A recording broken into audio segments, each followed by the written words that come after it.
Alright. What's going on, guys? We're back with another draft league. This time, it's the PDCL Season 2 draft. This is the Pokemon Draft Challengers League. But this is also a part of the Pokemon Draft Premier League, hosted by them. We're in the Voltage Division, and it's a 14 or 15 person league, something like that. I don't know. One of those two. But I got the last pick, so I got 2 picks every round pretty much. And we are taking the new team, the Tokyo City Kaijus, team logo, draft league logo. And how this format worked, it's with all the home mons, with restricted legendaries banned. But yeah, anyway. So we had 11 picks. We had to grab 3 tier 1s, 3 tier 2s, 3 tier 3s, and 2 T4s.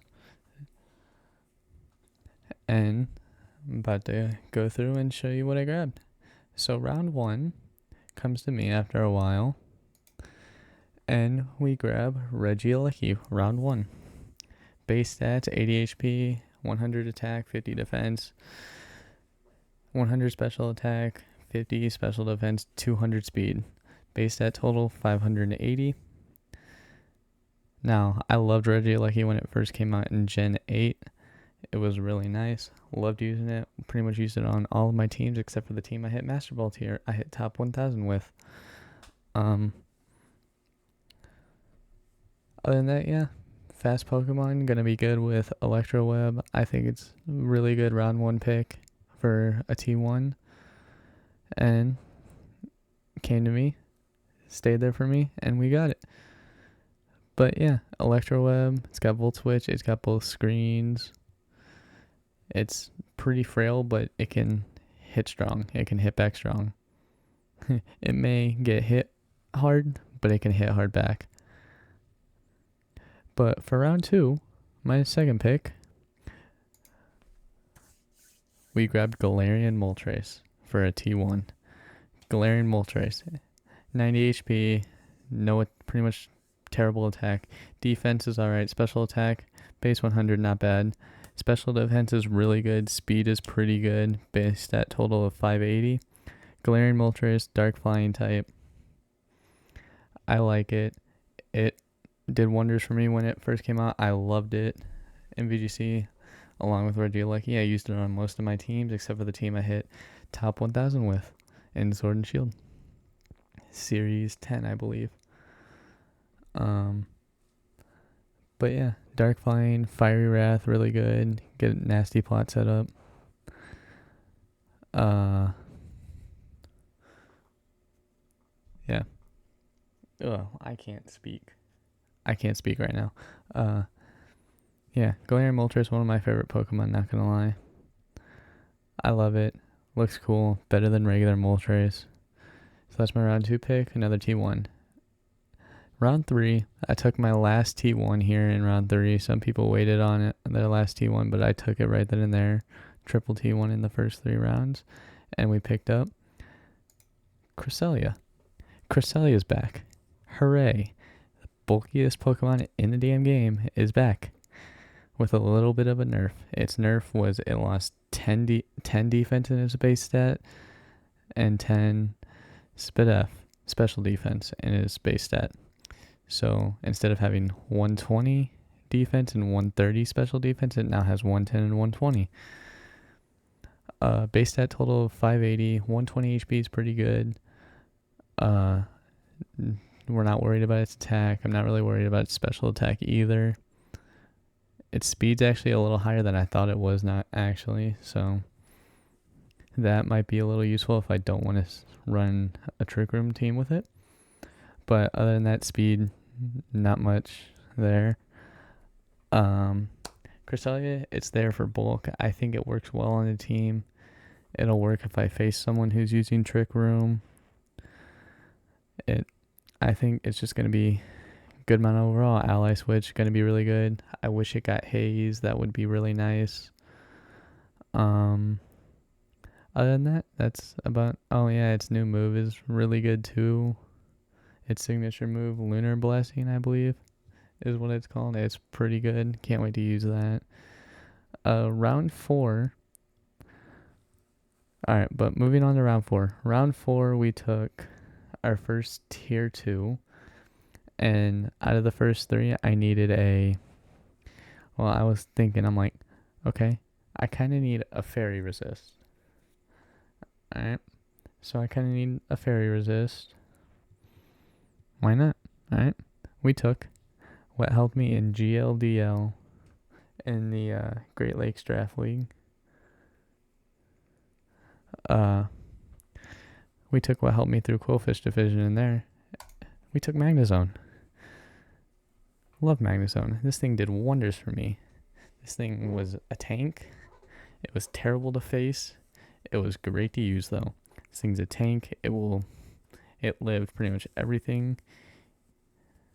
Even 4 times super effective ground moves. It tanked them. It can't wait to use this thing again. Like Cresselia, the speed's not really there. The attack's not there. Not worried about really either of those 2 stats. HP, wish it was a little higher, but that's what Game Freak gave to us with Magnezone, so we're working with it. Defense and special defense, I think, are pretty good in my eyes. Special attack is outstanding in my eyes. This thing can tank hits and output damage. Discharge, if I ever want to, I can go for it. Thunderbolt, Thunder, Volt Switch, all stab right there. Flash Cannon, Terra Blast. Yeah, so it's going to be pretty good mon to use again. Round 5. Alright. In round 5, I took another tier 2. Round 5. And I needed something to resist fire for Magnezone, you know? Needed something to resist fire. So we took Quaquaval. Water fighting. I've never used this thing before, so we'll see how this goes. 85 base HP, pretty good. 120 base attack is pretty good. Defense could be a little higher, but I like it. It's fine by me. Special attack I'm not worried about. Special defense, wish that was higher as well. And then a base 85 speed. We can work with this. This thing's going to be good. Set up with like bulk up or something. And Aqua Step with Moxie boost, you know? Aqua Step to raise the speed and then hopefully get it kills for Moxie. You know? So yeah, Quaquaval, nice water type, gives me that fire resist I need. Yeah, so fire resist is I needed. So this thing, hopefully, is going to be looking really good on the field. Now round 6, I decided to take a T3 here and save my other T2 spot for later. So I took a T2. Now, this Pokemon's final evolution is a T1, so I couldn't take it. So I took the better option. The better option after that. We took Morgrem. Morgrem I can use with Eviolite and it'll be able to tank pretty well, I hope. Gets Parting Shot, Fake Out, anything I really need for a decent support mon. It gets both screens. Base 70 speed, pretty good, I would say, for a middle stage. Yeah, but this gives me a nice Psychic immunity, a Ghost resist. So this gives me a Psychic immunity, a Ghost resist, a fighting, well, not really a fighting resist because it's dark, but yeah, Dark Fairy. This gives me a Dragon immunity. This gives me this thing pretty much helps a lot defensively and a lot on the support side. Not really worried about attack or special attack. I'm not really worried about this thing outputting damage, more so just being able to... Oh, Prankster, yeah. So yeah, we have a prankster mon here for if I want to set up screens or whatever. So yeah, this thing's going to be a monster in the field. Round 7, we took our last tier 2, and I needed a ground resist really bad. Terribly bad, I needed a ground resist. So we took Toadstool.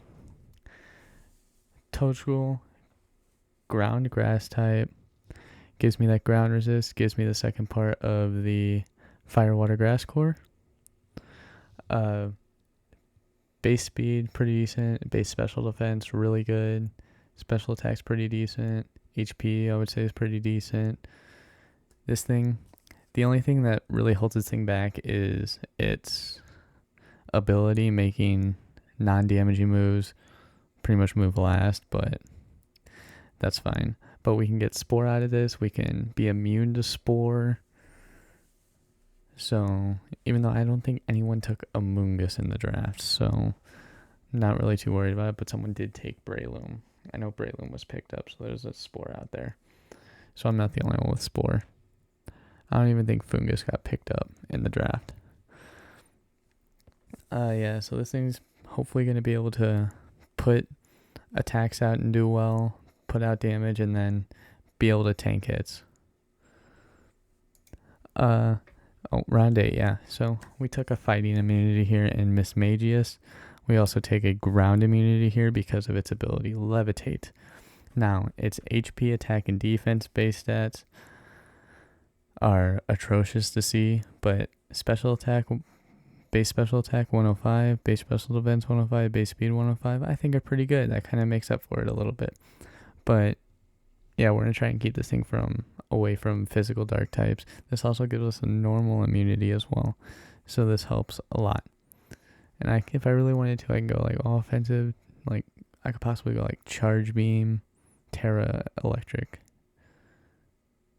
Boost speed, plus be able to have no weaknesses because of its ground immunity with Levitate. Other than that, round 9,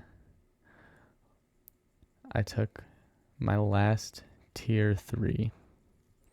This last tier 3 is Ursaring. Ursaring, because Ursulina is now in the game. Ursaring now is available to use Eviolite as an item. Eviolite boosts its defenses of non-evolved Pokemon, of pre-evolutions. So since Ursaring is now a pre-evolution, Eviolite works. So Eviolite Ursaring is going to do well. Flame Orb Ursaring is going to do well. It's going to be insane. We're going to love it. This is going to be fun. 90 HP, that's fine. Base 130 attack is pretty good. Other than that, everything else is kind of mediocre. But this thing's going to be a tank with Eviolite, and it's going to be able to output damage with Guts boosted facade, Guts boosted stab facades. Those are going to be really good. Now, round 10, we took our first tier 4.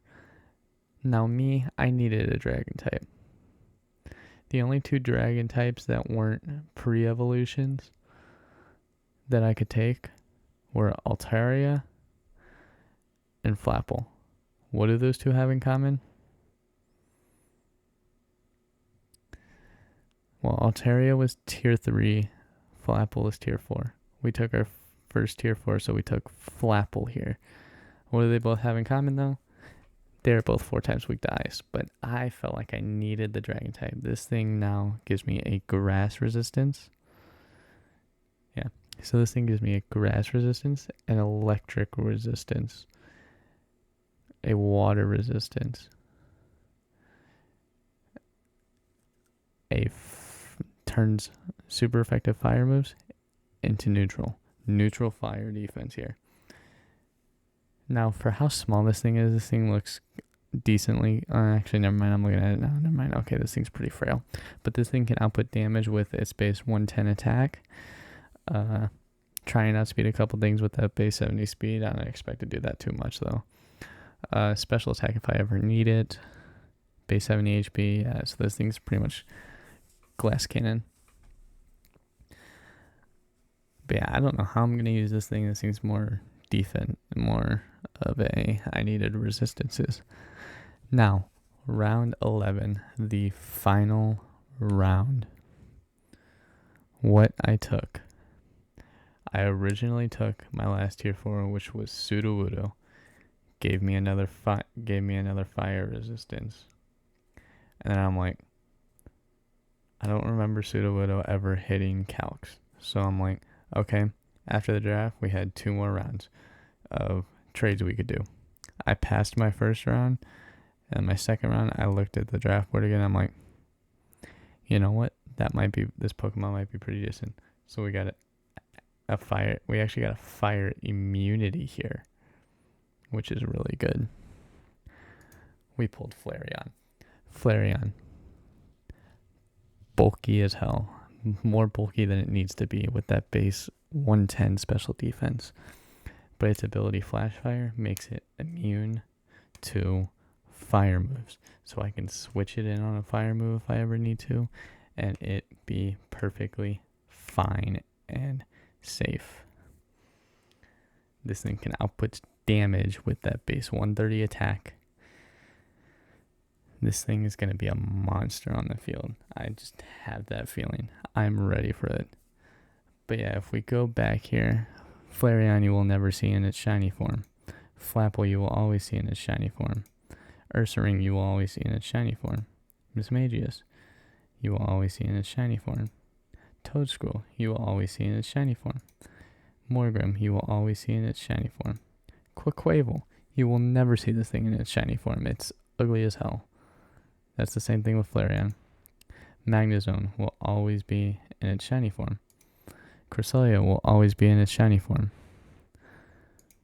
Galarian Moltres will never be in its shiny form because the shiny form is ugly as hell. The black and red looks a lot better than Moltres' colors. Regieleki will always be in its shiny form because I love it so much. It's one of my favorite Pokemon along with Galarian Moltres. Other than that, me and the Tokyo City Kaijus are going to take the PDCL Season 2 by storm. Personally, I'm coming into this draft with a bunch of other people that are a lot better than me, but we're going to take them by storm. Other than that, I will see you guys next time. Peace.